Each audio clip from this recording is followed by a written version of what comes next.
আসসালামু আলাইকুম। আপনাদের সবাইকে স্বাগত জানাচ্ছি। পাঠে আছি আমি রাজ।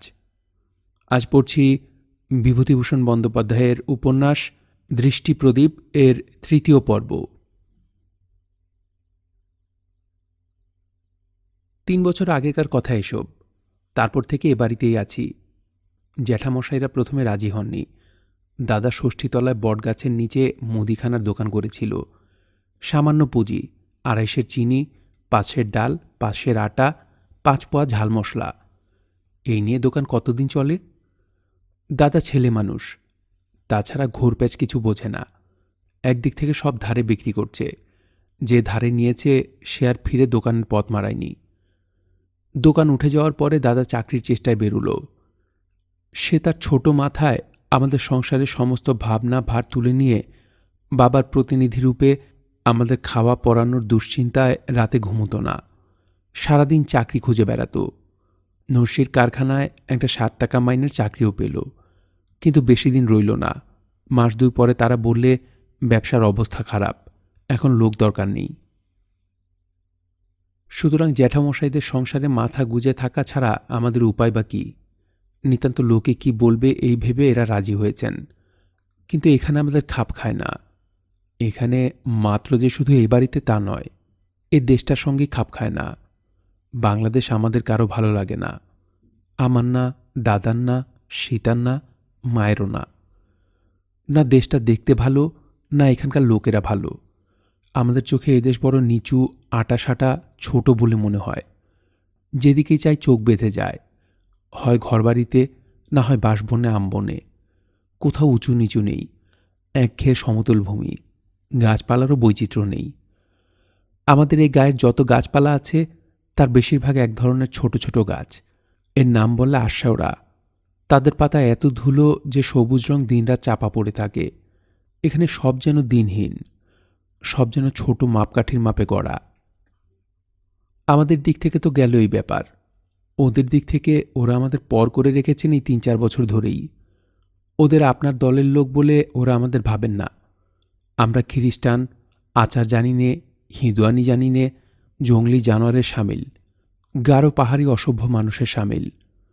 পাহাড়ি জাতিদের সম্বন্ধে ওরা যে খুব বেশি জানেন তা নয়, এবং জানেন না বলেই তাদের সম্বন্ধে ওদের ধারণা অদ্ভুত ও আজগুবি ধরনের। এদেশে শীতকাল নেই, মাস ২-৩ একটু ঠান্ডা পড়ে, তাছাড়া সারা বছর ধরে গরম লেগেই আছে। আর সে কি সাংঘাতিক গরম! সে গরমের ধারণা ছিল না কোনো কালে আমাদের। রাতের পর রাত ঘুম হয় না। দিনে মানেও ঘামে বিছানা ভিজে যায় বলে ঘুম হয় না। গা জ্বলে, মাথার মধ্যে কেমন করে। রাত্রে যেন নিঃশ্বাস বন্ধ হয়ে আসে এক একদিন। তার উপরে মশা। কি সুখী লোকে এদেশে বাস করে। জ্যাঠামশাইদের বাড়ির শালগ্রাম শিলার উপর আমার ভক্তি ছিল না। ওদের জাঁকজমক ও পূজার সময়কার আড়ম্বরের ঘটা দেখে মন আরও বিরূপ হয়ে উঠত।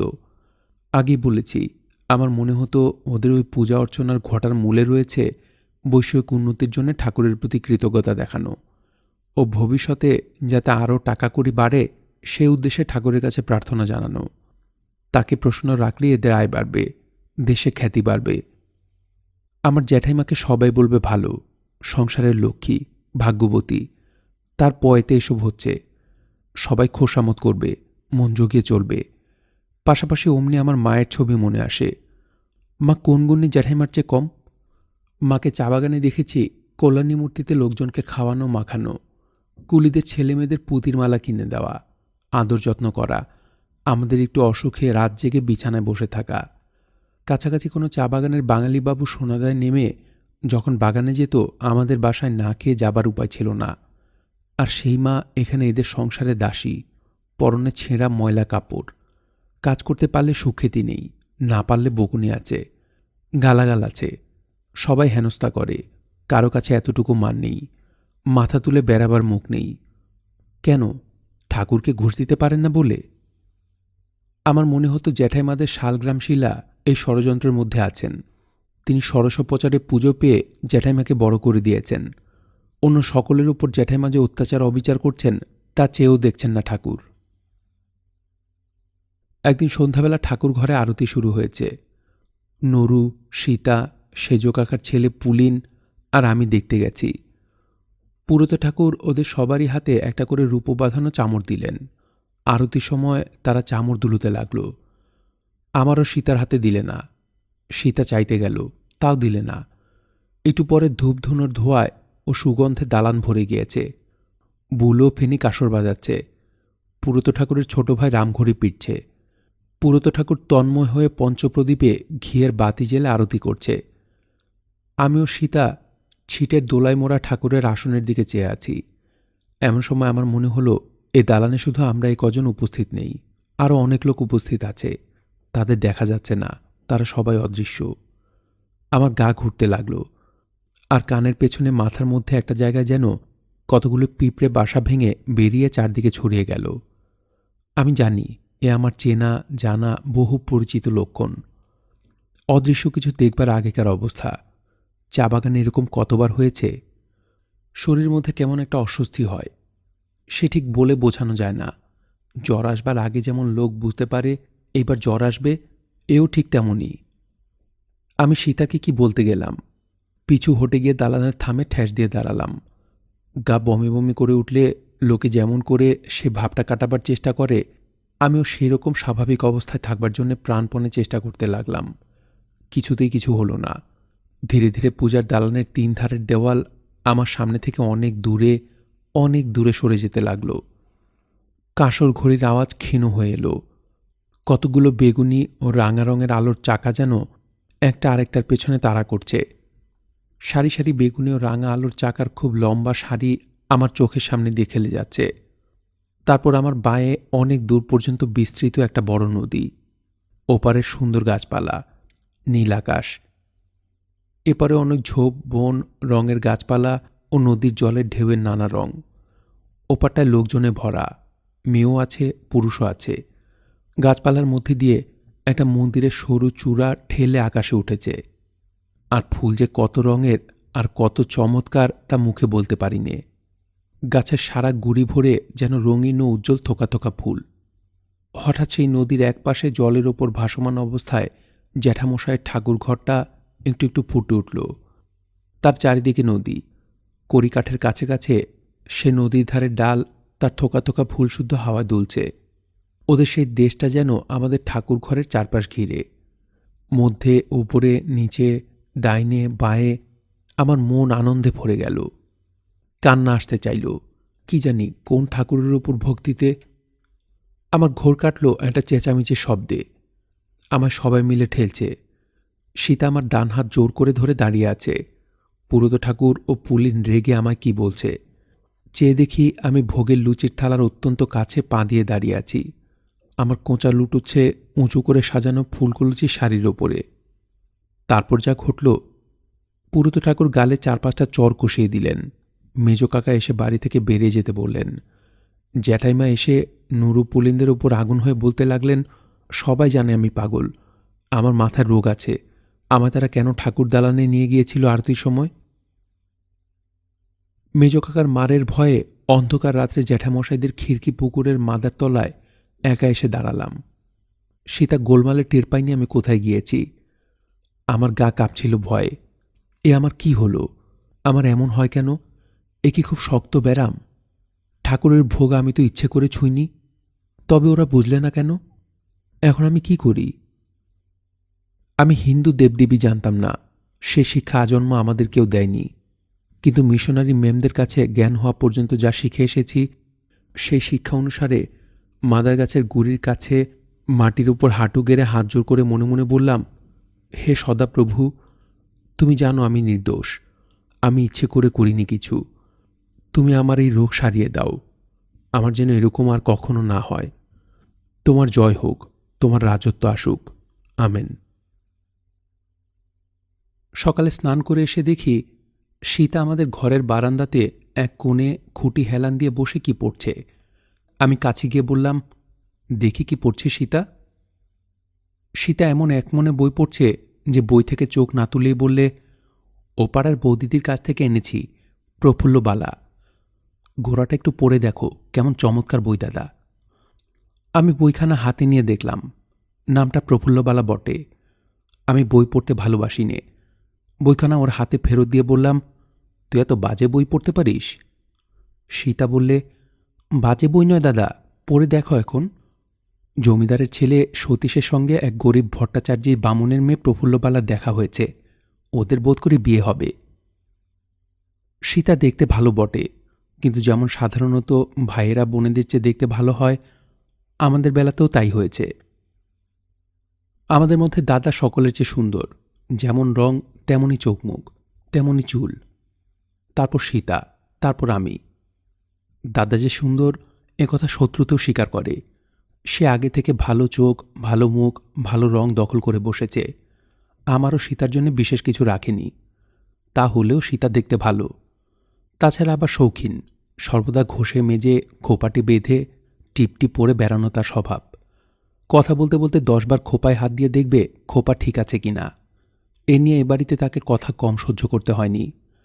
কিন্তু সীতা বিশেষ কিছু গায়ে মাখে না, কারুর কথা গ্রাহ্যের মধ্যে আনে না, চিরকালের একগুঁয়ে স্বভাব তার। আমার মাঝে মাঝে মনে কষ্ট হয়, আমাদের তো পয়সা নেই, সীতাকে তেমন ভালো ঘরে বিয়ে দিতে পারবো না। এইসব পাড়া গায়ে আমার জ্যাঠামশাইদের মতো বাড়িতে আমার জ্যাঠাইমার মতো শাশুড়ির হাতে পড়বে, কি দুর্দশাটাই না ওর হবে। ওর এত বই পড়ার ঝোঁক যে এ পাড়ার ও পাড়ার বৌদিদের বাক্সে যত বই আছে চেয়ে চিনতে এনে এ সংসারের কঠিন কাজের ফাঁকে ফাঁকে সব পড়ে ফেলে দিয়েছে। জ্যাঠাইমা তো এমনি বলেন, ওসব অলক্ষণে কাণ্ড বাপু, মেয়ে মানুষের আবার অত বই পড়ার শখ, অত সাজগোজের ঘটা কেন? পড়বে তেমন শাশুড়ির হাতে, ঝাঁটার আগায় বই পড়া ঘুচিয়ে দেবে 3 দিনে। সীতার বুদ্ধি খুব, শত গল্প বলে একখানা বই ও কোথা থেকে এনেছিল। তাতে সোনামুখী ও ছাইমুখী বলে একটা গল্প আছে। সৎমার সংসারে গুণবতী লক্ষ্মী মেয়ে সোনামুখী ঝাঁটা লাথি খেয়ে মানুষ হতো। তারপর কোন দেশের রাজকুমারের সঙ্গে তার বিয়ে হয়ে গেল ভগবানের দয়ায়। সীতা দেখি গল্পটা পাতা মুড়ে রেখেছে। ও গল্পটার সঙ্গে ওর জীবনের মিল আছে এই হয়তো ভেবেছে, কিন্তু সীতা একটি কথাও মুখ ফুটে বলে না কোনো দিন, ভারী চাপা। সীতা বই থেকে চোখ তুলে পথের দিকে চেয়ে বললে, ওই হরি ঠাকুর আসছে দাদা, আমি পালাই। আমি বললাম, বস, হরি ঠাকুর কিছু বলবে না, ও ঠিক আজ এখানে খাবার কথা বলবে দেখ। হরি ঠাকুরকে এ গায়ে আসা পর্যন্ত দেখেছি।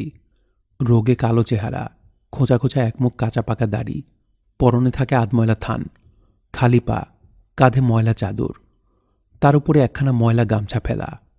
নিজের ঘরদোর নেই, লোকের বাড়ি বাড়ি খেয়ে বেড়ানো তার ব্যবসা। আমরা যখন এখানে নতুন এলাম তখন কতদিন হরি ঠাকুর এসে আমাদের বলেছে, তোমার মাকে বলো খোকা, আমি এখানে আজ দুটো খাবো। মাকে বলতেই তখনই তিনি রাজি হতেন। মা চিরকাল এমন ছিলেন না, লোককে খাওয়াতে মাখাতে চিরদিনই তিনি ভালোবাসেন। আমার কথাই ঠিক হলো। হরি ঠাকুর এসে বললে, শোনো খোকা, তোমার মাকে বলো আমি এখানে আজ দুপুরে 4টি ভাত খাবো। সীতা বইমুখী দিয়ে খিলখিল করে হেসেই খুন। আমি বললাম, হিরু জ্যাঠা, আজকাল তো আমরা আলাদা খাই নে, জ্যাঠামশাইদের বাড়িতে খাই বাবা মারা গিয়ে পর্যন্ত। আপনি সেজো কাকাকে বলুন গিয়ে। সেজো কাকা কাঁঠার তলায় নাপিতের কাছে দাড়ি কামাচ্ছেন। সেজো কাকা লোক ভালো। হরি ঠাকুর আশ্বাস পেয়ে আমাদেরই ঘরের বারান্দায় বসল। সীতা উঠে একটা কম্বল পেতে দিলে। হরি ঠাকুর বললে, তোমার দাদা কোথায়? দাদার সঙ্গে ওর বড় ভাব। হরি ঠাকুরের গল্প দাদা শুনতে ভালোবাসে। হরি ঠাকুরের কষ্ট দেখে দাদার দুঃখ খুব। হরি ঠাকুর না খেতে পেলে দাদা বাড়ি থেকে চাল চুরি করে দিয়ে আসে। এখানে যখন খেতে আসতো তখনই প্রথম দাদার সঙ্গে ওর আলাপ হয় এই বারান্দায় বসেই। হরি ঠাকুরের কেউ নেই, একটা ছেলে ছিল, সে নাকি আজ অনেক দিন নিরুদ্দেশ হয়ে গেছে। হরি ঠাকুরের এখনও বিশ্বাস ছেলে একদিন ফিরে আসবেই এবং অনেক টাকা করে আনবে, তখন তার দুঃখ ঘুচবে। দাদা হিরুর এইসব গল্প মন দিয়ে বসে বসে শোনে। এমন শ্রোতা এ গায়ে বোধহয় হরি ঠাকুর আর কখনো পায়নি। খেতে বসে হরি ঠাকুর এক মহা গোলমাল বাঁধিয়ে বসল। জ্যাঠামশায় ছোট মেয়ে শরীকে ডেকে বললে, ব্র্যাকেটে হিরু কারুর নাম মনে রাখতে পারে না। খুকি শোনো, বাড়ির মধ্যে জিজ্ঞেস করো তো ডালের বাটিতে তারা কি কিছু মিশিয়ে দিয়েছেন? আমার গা যেন ঘুরছে। সবাই জানে হিরু ঠাকুরের মাথা খারাপ, সে ওরকম একবার আমাদের বাড়িতে খেতে বসেও বলেছিল। কিন্তু বাড়ি শুদ্ধ মেয়েরা বেজায় চটল এতে। চোটবারই কথা। জ্যাঠাইমা বললেন, সেজো ঠাকুরপুর খেয়ে দিয়ে তো আর কাজ নেই, ও আপদ মাসের মধ্যে 10 দিন আসে এখানে খেতে, তার ওপর আবার বলে কিনা ডালে বিষ মিশিয়ে দিয়েছি আমরা।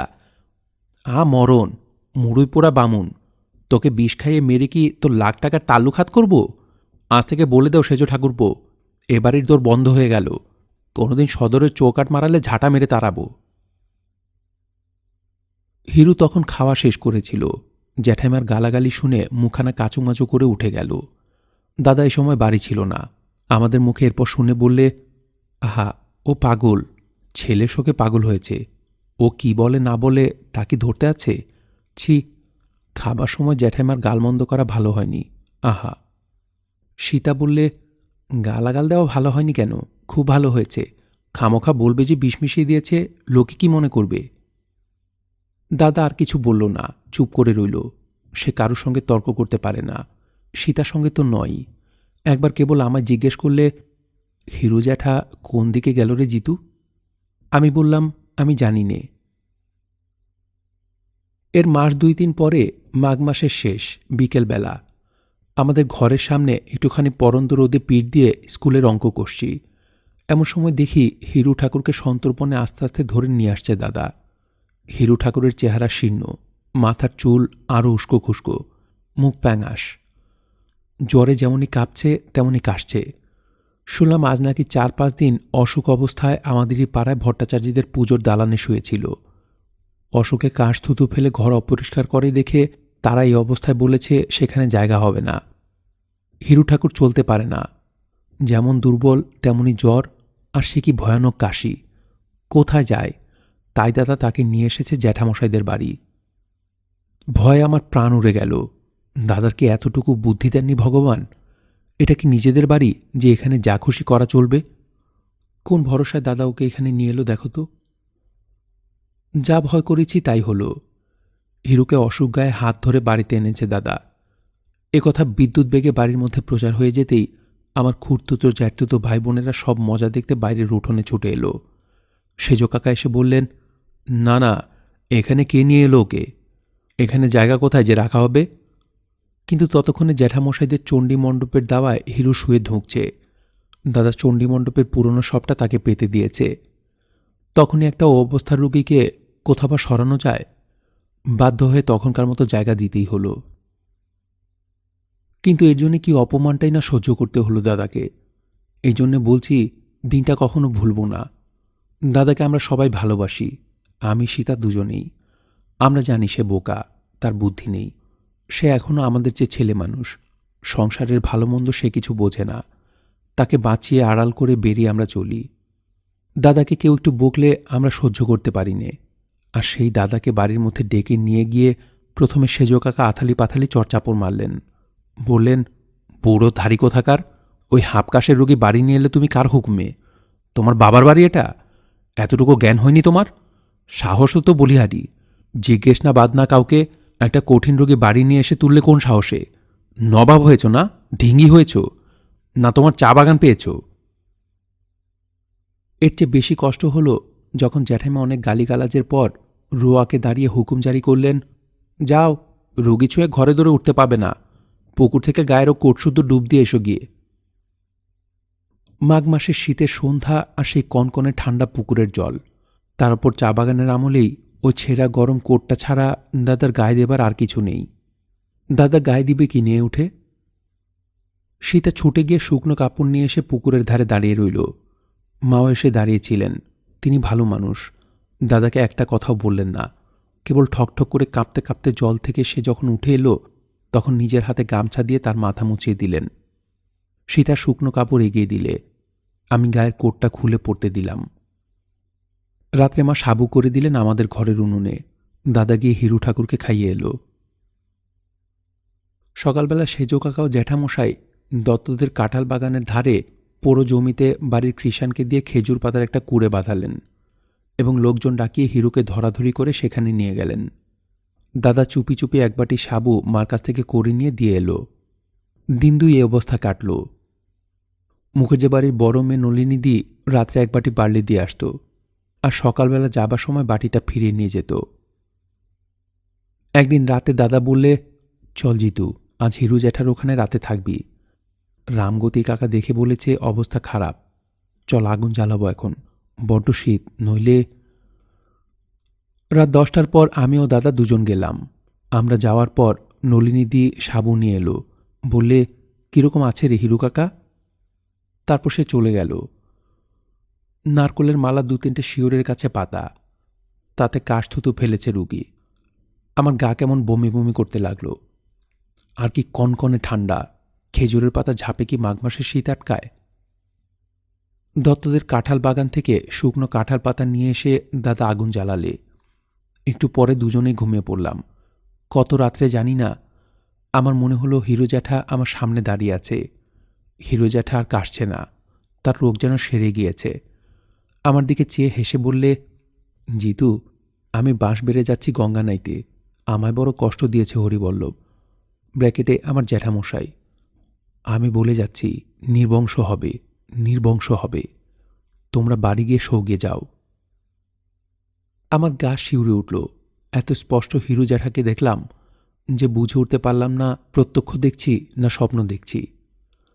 ঘুম কিন্তু ভেঙে গিয়েছিল। দাদা দেখি তখনও কুকরি হয়ে শীতে ঘুমোচ্ছে। কাঁঠাল পাতার আগুন নিভে জল হয়ে গিয়েছে। হিরু জ্যাঠাও ঘুমোচ্ছে মনে হলো। বাইরে দেখি ভোর হয়ে গিয়েছে। দাদাকে উঠিয়ে নলিনী দিদির বাবা রামগতি মুখুজ্জেকে ডাকিয়ে আনলাম। তিনি এসে দেখেই বললেন, ও তো শেষ হয়ে গিয়েছে। কতক্ষণ হলো? তোমরা কি রাত্রে ছিলে নাকি এখানে? হিরু ঠাকুরের মৃত্যুতে চোখের জল এক দাদা ছাড়া বোধ হয় আর কেউ ফেলেনি।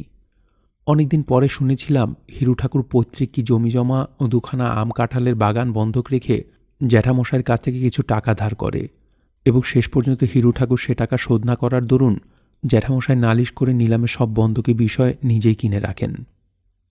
এরপর হিরু ঠাকুর আপোষে কিছু টাকা দিয়ে সম্পত্তিটা ফিরিয়ে নিতে চেয়েছিল। জ্যাঠামশাই রাজি হননি। কেবল বলেছিলেন, ব্রাহ্মণের ভিটে আমি যাইনি, ওটা তোমায় ফিরিয়ে দিলাম। হিরু তা নেয়নি। বলেছিল, সব যে পথে গিয়েছে ও ভিটেও সে পথে যাক।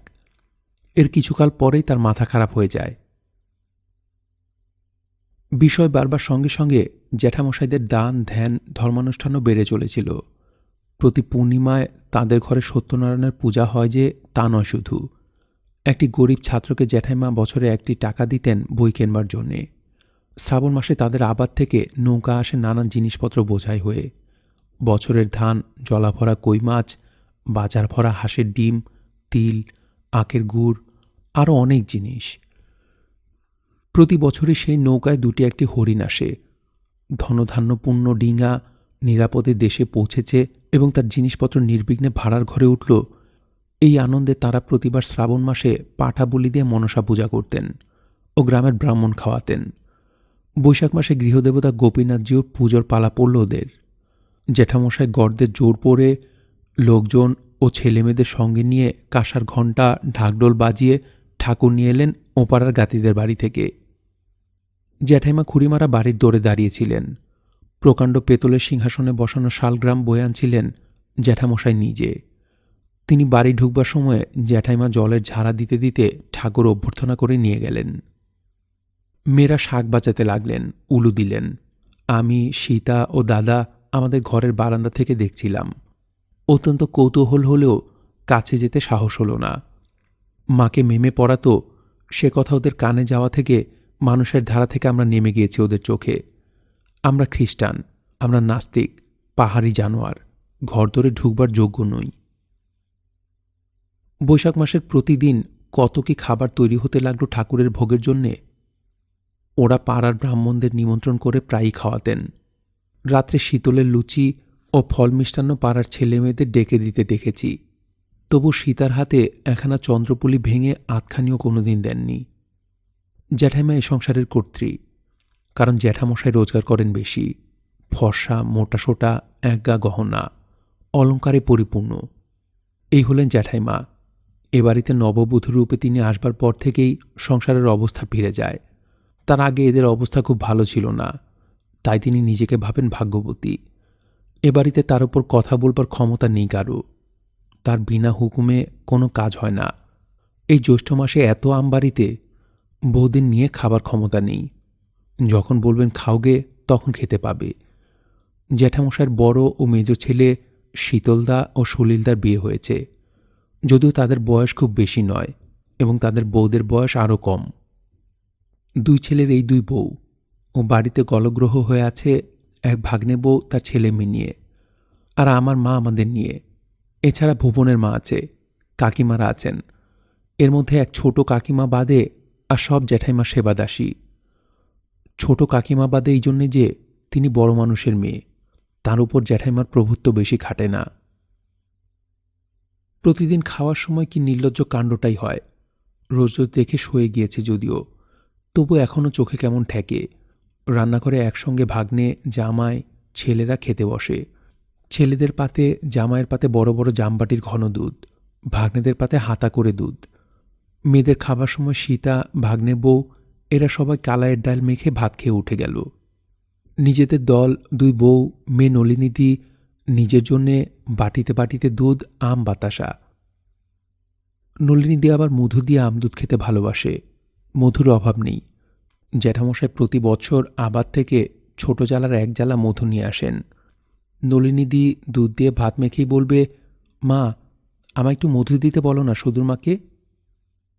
কালে ভদ্রে হয়তো জ্যাঠাইমার দয়া হলো, তিনি সীতার পাতে 2টো আম দিতে বললেন, কি 1 হাত দুধ দিতে বললেন। নয়তো ওরা ওই কলাইয়ের ডাল মেখেই ভাত খেয়ে উঠে গেল। সীতা সেরকম মেয়ে নয় যে মুখ ফুটে কোনোদিন কিছু বলবে, কিন্তু সেও তো ছেলে মানুষ, তারও তো খাবার ইচ্ছে হয়। আমি এই কথা বলি, যদি খাবার জিনিসের বেলায় কাউকে দেবে, কাউকে বঞ্চিত করবে, তবে একসঙ্গে সকলকে খেতে না বসালেই তো সবচেয়ে ভালো। একদিন কেবল সীতা বলেছিল আমার কাছে, দাদা জ্যাঠাইমারা কীরকম লোক বল দেখি। মা তাল তাল বাটনা বাটবে, বাসন মাজবে, রাজ্যের বাসি কাপড় কাচবে, কিন্তু এত ডাবের ছড়াছড়ি এ বাড়িতে, গাছেরই তো ডাব। একাদশীর পরদিন মাকে কোনোদিনও বলে না যে একটা ডাব নিয়ে খাও। আমি মুখে মুখে বানিয়ে কথা বলতে ভালোবাসি। আপন মনে কখনো বাড়ির কর্তার মতো কথা বলি, কখনো চাকরের মতো কথা বলি। সীতাকে কত শুনিয়েছি, একদিন মাকেও শুনিয়েছিলাম।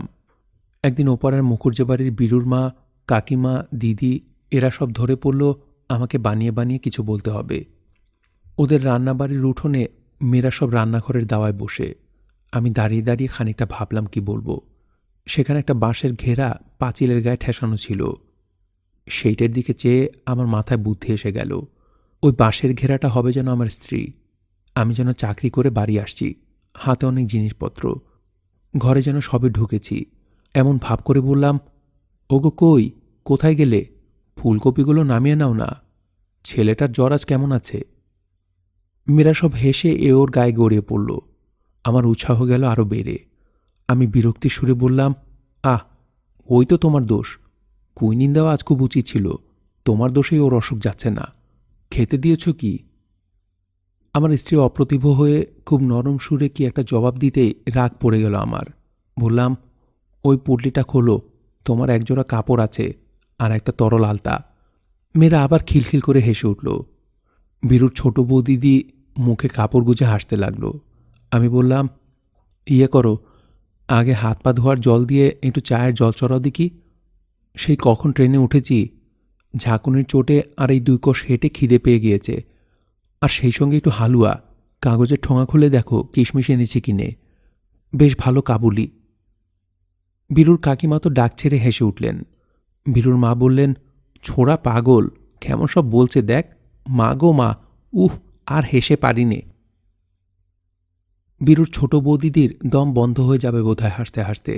বললে, ও মা, আমি যাব কোথায়? ওর মনে মনে ওইসব শখ আছে, ওর ইচ্ছে ওর বিয়ে হয়, বউ নিয়ে অমনি সংসার করে। উহ মা রে। সন্ধ্যা উত্তীর্ণ হয়ে গেছে।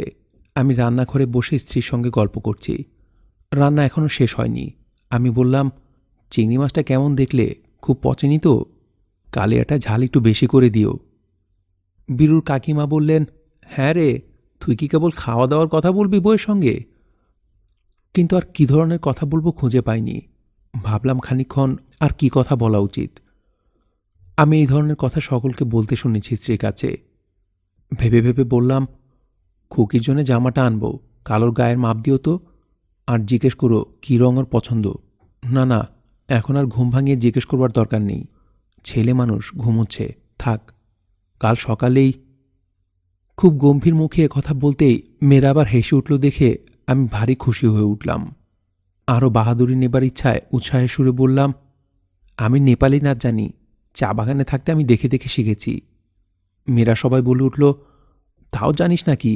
বারে, তা তো তুই বলিসনি কোনো দিন, দেখি দেখি। কিন্তু আরেকজন লোক দরকার, যে আমার সঙ্গে আর কে আসবে? সীতা থাকলে ভালো হতো, সেও জানে। আপনাদের বিনা কোথায় গেল? সে হলেও হয়। এ কথায় মেয়েরা কেন যে এত হেসে উঠল হঠাৎ, তা আমি বুঝতে পারলাম না। বিনা বিরুর মেজ বোন, আমার চেয়ে কিছু ছোট, দেখতে বেশ ভালো, সে ওখানে ছিল না তখন। একা একা নেপালি নাচ হয় না বলে বেশি বাহাদুরিটা আমার আর নেওয়া হয়নি সেদিন। সীতার বই পড়ার ব্যাপার নিয়ে জ্যাঠাইমা সকল সময় সীতাকে মুখ নাড়া দেন। সীতা যে পরিষ্কার পরিচ্ছন্ন ফিটফাট থাকতে ভালোবাসে, এটাও জ্যাঠাইমা বা কাকিমারা দেখতে পারেন না। সীতা চিরকালই ওইরকম থেকে এসেছে চা বাগানে। একটি মাত্র মেয়ে, মা তাকে সবসময় সাজিয়ে গুজিয়ে রাখতে ভালোবাসতেন। কত কটা আবার গড়ে উঠেছিল মিস নর্টনের দরুন। মিস নর্টন মাকে পড়াতে এসে নিজের হাতে সীতার চুল আঁচড়ে দিত, চুলে লাল ফিতে বেঁধে দিত, হাত ও মুখ পরিষ্কার রাখতে শেখাত। এখানে এসে সীতার দুখানার বেশি তিনখানা কাপড় জোটেনি কোনো সময়, জামা তো নেই। জ্যাঠাইমা বলেন, মেয়ে মানুষের আবার জামা গায়ে কিসের? কিন্তু ওরই মধ্যে সীতা ফর্সা কাপড়খানি পরে থাকে, চুলটি টান টান করে বেঁধে পেছনে গোল খোপা বেঁধে বেড়ায়, কপালে টিপ পরে। এ গায়ের একপাল অসভ্য অপরিষ্কার ছেলেমেয়েদের মধ্যে ওকে সম্পূর্ণ অন্যরকম দেখায়। যে কেউ দেখলেই বলতে পারে ও এ গায়ের নয়, এ অঞ্চলের না, ও সম্পূর্ণ স্বতন্ত্র। দুটো জিনিস সীতা খুব ভালোবাসে ছেলেবেলা থেকে, সাবান আর বই। আর এখানে এসে পর্যন্ত ঠিক ওই দুটো জিনিসই মেলে না। এ বাড়িতে সাবান কেউ ব্যবহার করে না। কাকিমাদের বাক্সের সাবান হয়তো আছে, কিন্তু সে বাক্স সাজানো হিসাবে আছে। যেমন তাদের বাক্সে কাচের পুতুল আছে, চিনেমাটির হরিণ, খোকা পুতুল, উট আছে, তেমনি। তবু সাবান বরং খুঁজলে মেলে বাড়িতে, কেউ ব্যবহার করুক আর নাই করুক।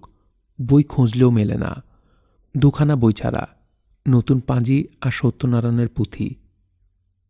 আমরা তো চা বাগানে থাকতাম, সে তো বাংলাদেশেই নয়, তবু আমাদের বাক্সে অনেক বাংলা বই ছিল, নানা রকমের ছবিওয়ালা বাংলা বই, যিশুর গল্প, পরিত্রাণের কথা, জবের গল্প, সুবর্ণ বণিক পুত্রের কাহিনী, আরও কত কি। এর মধ্যে মিশনারি মেমেরা অনেক দিয়েছিল, আবার বাবাও কলকাতা থেকে ডাকে আনাতেন। সীতার জন্য এনে দিয়েছিলেন কঙ্কাবতী, হাতেম তাই, হিতোপদেশের গল্প। আমার জন্য একখানা ভূগোল পরিচয় বলে বই, আর একখানা ঠাকুরদাদার ঝুলি। আমি গল্পের বই পড়তে তত ভালোবাসিনি। দু তিনটে গল্প পড়ে আমার বইখানা আমি সীতাকে দিয়ে দিয়েছিলাম। আমার ভালো লাগে যীশুখ্রিস্টের কথা পড়তে, পরবর্তী যিশুর উপদেশ, যিশুর পুনরুত্থান, অপব্যয় পুত্রের প্রত্যাবর্তন, এসব আমার বেশ লাগে। এখানে ওসব বই পাওয়া যায় না বলে পড়িনি। যিশুর কথা এখানে কেউ বলে না। একখানা খ্রিস্টের রঙিন ছবি আমার কাছে আছে, মিস নর্টন দিয়েছিল, সেখানে আমার বড় প্রিয়, মাঝে মাঝে বার করে দেখি। হিন্দু দেবতার কোনো মূর্তি আমি দেখিনি। জ্যাঠামশাইয়ের বাড়িতে যা পুজো করেন তা গোলমতো পাথরের নুড়ি। এ গ্রামে দুর্গাপূজা হয় না। ছবিতে দুর্গা মূর্তি দেখেছি, ভালো বুঝতে পারিনি, কিন্তু একটা ব্যাপার হয়েছে এর মধ্যে। চৌধুরীপাড়ায় বড় পুকুরের ধারের পাকুর গাছের তলায় কালো পাথরের একটা দেবমূর্তি গাছের গুঁড়িতে ঠেসানো আছে। আমি একদিন দুপুরে পাকুরতলা দিয়ে যাচ্ছি, বাবা তখন বেঁচে আছেন, কিন্তু তার খুব অসুখ। ওই সময় মূর্তিটা আমি প্রথম দেখি। জায়গাটা নির্জন, পাকুর গাছের তালপাতার পিছনে অনেকখানি নীল আকাশ, মেঘের একটা পাহাড় দেখাচ্ছে, ঠিক যেন বরফে মোড়া কাঞ্চনজঙ্ঘা। একটা হাত ভাঙা যদিও, কিন্তু কি সুন্দর যে মুখ মূর্তিটার, কি অপূর্ব গড়ন। আমার হঠাৎ মনে হলো ওই পাথরের মূর্তির পবিত্র মুখের সঙ্গে ক্রুশবিদ্ধ যীশুখ্রিস্টের মুখের মিল আছে। কেউ ছিল না তাই দেখেনি, আমার চোখের জল এলো। আমি একদৃষ্টিতে মূর্তিটার মুখের দিকে চেয়েই আছি। ভাবলাম জ্যাঠামশাইরা পাথরের নুড়ি পুজো করে কেন? এমন সুন্দর মূর্তির দেবতা কেন নিয়ে গিয়ে পুজো করে না? তারপর শুনেছি ওই দিঘে খুঁড়বার সময়ে আজ প্রায় 25 বছর আগে মূর্তিটা হাত ভাঙা অবস্থাতে মাটির তলায় পাওয়া যায়। সীতাকে নিয়ে গিয়ে দেখেছিলাম একবার। সীতা জবা, আকন, ঝুমকো ফুলের একছড়া মালা গেঁথে মূর্তির গলায় পরিয়ে দিয়েছিল। অমন সুন্দর দেবতাকে আজ 25 বছর অনাদরে গ্রামের বাইরে পুকুর পাড়ে অমন করে কেন যে ফেলে দিয়েছে এরা, একবার একখানা বই পড়লাম। বইখানার নাম চৈতন্য চরিতামৃত। এক জায়গায় একটি কথা পড়ে আমার ভারী আনন্দ হলো। চৈতন্যদেব ছেলেবেলায় একবার আস্ত করে এঁটো হাঁড়িকুড়ি যেখানে ফেলে সেখানে গিয়েছিলেন বলে তার মা শচীদেবী খুব বকেন। চৈতন্যদেব বললেন, মা, পৃথিবীর সর্বত্রই ঈশ্বর আছেন, এই আস্থা করেও আছেন। ঈশ্বর যেখানে আছেন সে জায়গা অপবিত্র হবে কি করে? ভাবলাম জ্যাঠাইমার বিরুদ্ধে চমৎকার যুক্তি পেয়েছি ওদের ধর্মের বইয়ে। চৈতন্যদেব অবতার, তারই মুখে। জ্যাঠাইমাকে একদিন বললাম কথাটা। বললাম, জ্যাঠাইমা, আপনি যে বাড়ির পেছনে বাঁশবনে গেলে কি শেওড়া গাছে কাপড় ঠেকলে হাত পা না ধুয়ে কাপড় না ছেড়ে ঢুকতে দেন না? চৈতন্য চরিতামৃতে কি লিখেছে জানেন? চৈতন্যদেবের সে কথাটা বলবার সময় আনন্দে আমার মন ভরে উঠল। এমন নতুন কথা, এত সুন্দর কথা আমি কখনো শুনিনি। ভাবলাম জ্যাঠাইমা বই পড়েন না বলে এত সুন্দর কথা যে ওদের ধর্মের বইয়ে আছে তা জানেন না। আমার মুখে শুনে জেনে নিশ্চয়ই নিজের ভুল বুঝে খুব অপ্রতিভ হয়ে যাবেন। জ্যাঠাইমা বললেন, তোমাকে আর আমার শাস্ত্র শেখাতে হবে না। 3 কাল গিয়ে 1 কালে ঠেকেছে। উনি এসেছেন আমাকে শাস্ত্র শেখাতে। হিঁদুর আচার ব্যবহার তোরা জানবি কোত্থেকে রে ঢেপোছোড়া? তুই তো তুই, তোর মা বড় জানে, তোর বাবা বড় জানতো। আমি অবাক হয়ে গেলাম। জ্যাঠাইমা এমন সুন্দর কথা শুনে চটলেন কেন? তাছাড়া আমি নিজে কিছু বলেছি কি? আগ্রহের সুরে বললাম, আমার কথা নয় জ্যাঠাইমা, চৈতন্যদেব বলেছিলেন তার মা শচীদেবীকে। চৈতন্য চরিতামৃতে লেখা আছে। দেখাবো বইখানা? খুব তক্কবাজ হয়েছ। থাক, আর বই দেখাতে হবে না। তোমার কাছে আমি গুরুমন্ত্র নিতে যাচ্ছি নে। এখন যাও আমার সামনে থেকে, আমার কাজ আছে। তোমার তক্ক শুনবার সময় নেই। বারে, তক্কবাজির কি হলো এতে? মনে কষ্ট হলো আমার। সেই থেকে জ্যাঠাইমাকে আর কোনো কথা বলিনি। সীতা ইতিমধ্যে এক কাণ্ড করে বসল। জ্যাঠাইমাদের বাড়ির পাশে যদু অধিকারীর বাড়ি। তারা বারেন্দ্র শ্রেণীর ব্রাহ্মণ। তাদের বাড়িতে যদু অধিকারীর বড় মেয়ের বিয়ের জন্যে দেখতে এলো 4-5 জন ভদ্রলোক কলকাতা থেকে। সীতা সে সময় সেখানে উপস্থিত ছিল। যদু অধিকারীর বাড়ির মেয়েরা তাকে নাকি জিজ্ঞেস করেছে, শোন সীতা, আচ্ছা উমার যদি বিয়ে না হয় ওখানে, তোর বিয়ে দিয়ে যদি দেই, তোর পছন্দ হয় কাকে বলতো? সীতা বুঝতে পারেনি যে তাকে নিয়ে ঠাট্টা করছে। বলেছে নাকি চোখে চশমা কি একজন এসেছিল তাকে। ওরা সে কথা নিয়ে হাসাহাসি করেছে। জ্যাঠাইমার কানেও গিয়েছে কথাটা।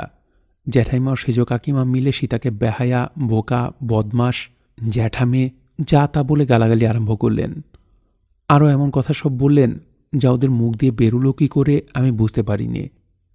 আমি সীতাকে বকলাম, মাও বকলেন। তুই যাস কেন যেখানে সেখানে? আর না বুঝে যা তা বলিসই বা কেন? এসব জায়গার ধরন তুই কি বুঝিস? সীতার চোখ ছলছল করে উঠল। সে অত শত বোঝেনি। কে জানে ওরা আবার এখানে বলে দেবে। সে মনে যা এসেছে মুখে সত্যি কথাই বলেছে। এ নিয়ে এত কথা উঠবে তা বুঝতেই পারেনি। পৌষ মাসের শেষে আমাদের বাড়ি সরগরম হয়ে উঠল। শুনলাম ওদের গুরুদেব আসবেন বলে চিঠি লিখেছেন। এই গুরুদেবের কথা আমি এদের বাড়িতে এর আগে অনেক শুনেছি। জ্যাঠামশাইয়ের ঘরে তার একটা বই বাঁধানো ফটোগ্রাফ দেখেছিলাম। গুরুদেব চেয়ারে বসে আছেন। জ্যাঠামশাই ও জ্যাঠাইমা দুজন দুদিকে মাটিতে বসে তার পায়ে পুষ্পাঞ্জলি দিচ্ছেন। অনেক দিন থেকে ছবিখানা দেখে গুরুদেব সম্বন্ধে আমার মনে একটা কৌতূহল হয়েছিল। কীরকম লোক একবার দেখবার বড় ইচ্ছে হতো। স্টেশনে তাকে আনতে লোক গিয়েছিল। একটু বেলা হলে দেখি দাদা এক ভারী মোট বয়ে আগে আগে আসছে। পেছনে ব্যাগ হাতে জ্যাঠামশাইয়ের কৃষাণ নিমু গোয়ালা। গুরুদেব হেঁটে আসছেন। রং কালো, মাথার সামনের দিকে টাক, গায়ে চাদর, পায়ে চটি। আমার জ্যাঠতুতো খুড়তুতো ভাই বোনেরা দরজার কাছে ভিড় করে দাঁড়িয়েছিল। পায়ের ধুলো নেওয়ার জন্যে তাদের মধ্যে কাড়াকাড়ি পড়ে গেল। আমি এগিয়েও গেলাম না, পায়ের ধুলোও নিলাম না। জ্যাঠাইমা গুরুদেবের পা নিজের হাতে ধুয়ে আঁচল দিয়ে মুছিয়ে দিলেন। খুঁড়িমারা বাতাস করতে লাগলেন। ছেলেমেয়েরা তাকে ঘিরে দাঁড়িয়ে রইল। তিনি সেজ খুঁড়িমাকে জিজ্ঞেস করলেন, বৌমা, ছেলের তোতলামিটা সেরেছে? মেজ খুঁড়িমাকে বললেন, গোষ্ঠ। মেজ কাকার নাম। আজকালকে বাধার কাছারি থেকে গরমের সময় একদম আসে না। কতদিন আগে এসেছিল বললে? বাড়ির ছেলে মেয়েদের একে ওকে ডেকে মাথায় হাত বুলিয়ে আদর করলেন। দু একটা কথাও জিজ্ঞেস করলেন। কিন্তু দাদা যে অত বড় ভারী মোট বয়ে আনলে স্টেশন থেকে, সেও সেখানে দাঁড়িয়ে। তাকে একটা মিষ্টি কথাও বললেন না। আমার রাগ হলো। তিনি কি ভেবেছেন দাদা বাড়ির চাকর? তাও ভাবা অসম্ভব এই জন্যে যে ওখানে যতগুলো ছেলেমেয়ে দাঁড়িয়ে ভিড় করে আছে তাদের মধ্যে দাদার রূপ সকলের আগে চোখকে আকৃষ্ট করে। এ গায়ে দাদার মতো রূপবান বালক নেই, শুধু এ বাড়িতে তো দূরের কথা। আশা করে দাঁড়িয়ে আছে, একটা ভালো কথা তো বলতে হয় তার সঙ্গে। গুরুদেবের জন্য বিকেলে বাড়িতে কত কি খাবার তৈরি হলো। মেজ খুড়িমা, সদুরমা, জ্যাঠাইমা সবাই মিলে ক্ষীরের, নারিকেলের, ছানার কী সব গড়লেন। মাকে এসব কাজে ডাক পড়ে না, কিন্তু দেখে একটু অবাক হলাম সদুরমাকে ওরা এতে ডেকেছেন। মা সদুরমার ওপর যত উষ্ণ কাজের ভারে বাড়ির, সদুরমার অদৃষ্ট ভালো হয়েছে দেখছি। গুরুদেব সন্ধ্যা আহ্নিক সেরে বাইরে এলে তাকে যখন খাবার দেওয়া হলো তখন সেখানে বাড়ির ছেলেমেয়েরা সবাই ছিল, আমরাও ছিলাম। কিন্তু হিরণ দিদি ও সেজ কাকিমা সকলকে সেখান থেকে তাড়িয়ে দিলেন। গুরুদেব বললেন, কেন ওদের যেতে বলছো বৌমা? থাক না, ছেলেপিলেরা গোলমাল করেই থাকে। গুরুদেব ৩-৪ দিন রইলেন। তার জন্য সকালে বিকেলে নিত্য নতুন কি খাওয়া দাওয়ার ব্যবস্থাই যে হলো। পিঠে, পায়েস, সন্দেশ, ছানার পায়েস, ক্ষীরের ছাঁচ, চন্দ্রপুলি, লুচি। তিনি তো খেতে পারতেন না, আমরা বাদে বাড়ির অন্য ছেলেমেয়েরা তার পাতের প্রসাদ পেত। তিনি জলখাবার খেয়ে উঠলে তার রেকাবিতে বা থালায় পড়ে যা থাকত কাকিমারা ডেকে ছেলেমেয়েদের দিতেন। আমরা সেখানে থাকতাম না, কারণ প্রথম দিকে ছেলেমেয়েরা সেখানে থাকলে কাকিমা বকতেন। তারপর গুরুদেবের খাওয়া হয়ে গেলে যখন তাদের ডাক পড়ত তখন বাড়ির ছেলেরা কাছে কাছে থাকত বলেই তারাই যেত। আমি কারোর পাতের জিনিস খেতে পারি নে, এই জন্যে আমি যেতাম না। ওরা ডেকেও কোনো খাবার জিনিস আমাদের কোনোদিন দিলেন না। কিন্তু মনে মনে আমি হতাশ হলাম। আমি একেবারে যে আশা করিনি তা নয়, ভেবেছিলাম গুরুদেব এলে আমরা সবাই ভালো খাওয়ার ভাগ পাবো কিছু কিছু। সন্ধ্যাবেলা, বেশ শীত পড়েছে। গুরুদেব আমলকিতলায় কাঠের জলচকিতে কম্বল পেতে বসে আছেন। পায়ে সবুজ পার বসানো বালাপোষ। ছেলেমেয়েরা সব ঘিরে আছে, যেমন সর্বদাই থাকে। একটু পরে জ্যাঠাইমা, মেজ কাকিমা, সদুরমা, হিরণ দিদি এলেন। গুরুদেবের খুব কাছে আমি কোনোদিন যাইনি। আমি গোয়ালঘরের কাছে দাঁড়িয়ে আছি, ছেলেমেয়েরা গল্প শুনছে গুরুদেবের কাছে। আমার কিন্তু গল্পের দিকে মন নেই। আমার জানবার জন্য ভয়ানক কৌতূহল যে গুরুদেব কী ধরনের লোক, তার অত খাতির, অত যত্ন, আদর এরা কেন করে? তার পায়ে জ্যাঠাইমা ও জ্যাঠামশাই পুষ্পাঞ্জলি দেনই বা কেন? তার ফটো বাঁধিয়েই বা ঘরে রাখা আছে কেন?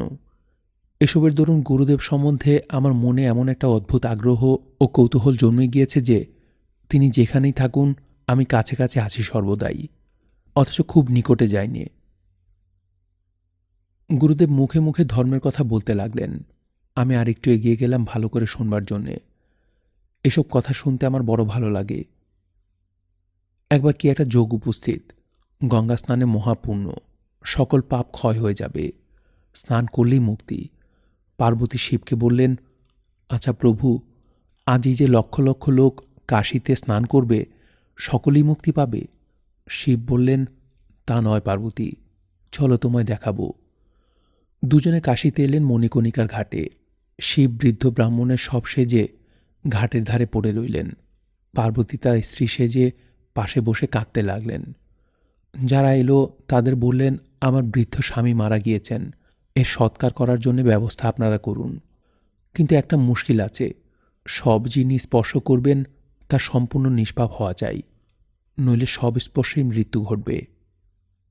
এ কথা শুনে সাহস করে কেউ এগোয় না। সবাই ভাবে পাপ তো কতই করেছি, প্রাণ দিতে যাবে কে? সারা দিন কাটল, সন্ধ্যা নামে নামে। একজন চণ্ডাল ঘাটের ধারে অশ্রুমুখী ব্রাহ্মণ পত্নীকে দেখে কি হয়েছে জিজ্ঞাসা করলে। পার্বতী সকলকে যা বলে এসেছেন তাকেও তাই বললেন। চণ্ডাল শুনে ভেবে বললে, তার জন্যে ভাবনা কি মা, আজ গঙ্গা স্নান করলে তো নিষ্পাপ হবই।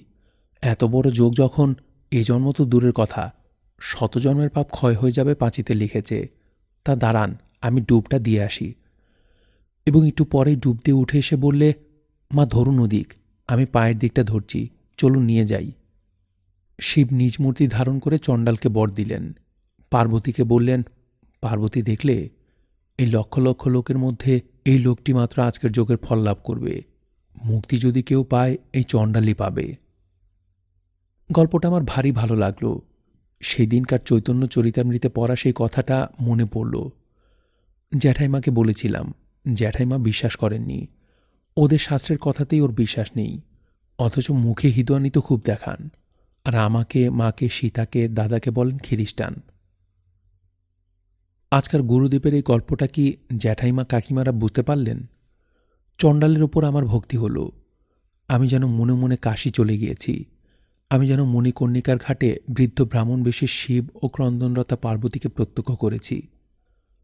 ও বছর বড়দিনের সময় মিশনারি মেমেরা আমাদের রঙিন কার্ড দিয়েছিল, ছোট একখানা ছবিওয়ালা বই দিয়েছিল। তাতে একটি কথা সোনার জলে বড় বড় করে লেখা আছে, মনে পড়ল। তাহারা ধন্য যাহারা পরীক্ষা উত্তীর্ণ হইয়াছে, কারণ তাহারা জীবন মুকুট প্রাপ্ত হইবে। শেষ হল বিভূতিভূষণ বন্দ্যোপাধ্যায়ের উপন্যাস দৃষ্টিপ্রদীপ এর ৩য় পর্ব। উপন্যাসটি শুনতে আপনাদের কাছে কেমন লাগছে তা আপনারা কমেন্টের মাধ্যমে আমাদেরকে জানাতে পারেন। ভালো লাগলে লাইক করুন, চাইলে শেয়ার করতে পারেন। যারা গল্পতরু চ্যানেলটি এখনও সাবস্ক্রাইব করেননি তাদেরকে অনুরোধ করছি আপনারা চ্যানেলটি সাবস্ক্রাইব করে ফেলুন, সাথে বেল আইকনটি প্রেস করে রাখুন। সবাই ভালো থাকবেন, সুস্থ থাকবেন এবং গল্পতরুর সঙ্গেই থাকবেন। ধন্যবাদ।